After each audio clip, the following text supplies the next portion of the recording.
Here is why I would never use my personal home, my shelter, as a piggy bank for investments.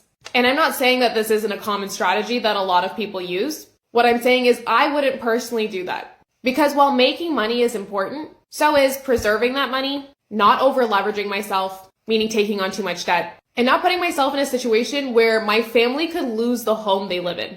Good investing is about making money, but it's also about risk management. And that's why I say before you make any investment, you need to understand your goal, your timeline, and your tolerance to risk. Your tolerance to risk isn't just how you feel about an investment. It's about your total financial situation. And now before I make any investment, I think about what is the worst case possible scenario that can happen? How do I prevent it? And how do I make sure that I'm okay if that does happen? So let's talk worst case possible scenario for removing equity from your home and using it to invest. What a lot of people don't understand is that when you take a home equity line of credit or you do a cash out refinance, those are loans against your home, the home you live in, the home your family lives in, that you personally have to pay back. When everything is working great, we have tenants in place, the real estate market's going up. Sure, it can sound like an amazing idea. But let's say worst case scenario. You have a $500,000 mortgage on a house. And the bank tells you, you know what, we'll give you $100,000. You have $100,000 in equity. We will give you that $100,000 in cash. So now you have a $600,000 mortgage on your home. Let's say you use that to buy a rental property. And let's say the economy tanks. The real estate market drops. It's happened before and it can happen again.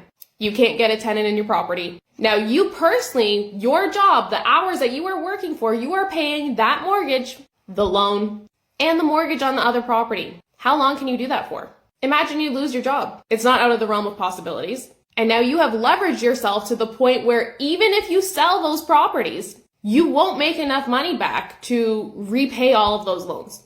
Now maybe you're like, well, Nicole, I wouldn't use it to buy a rental property. That's too much risk. I would just put it in the stock market.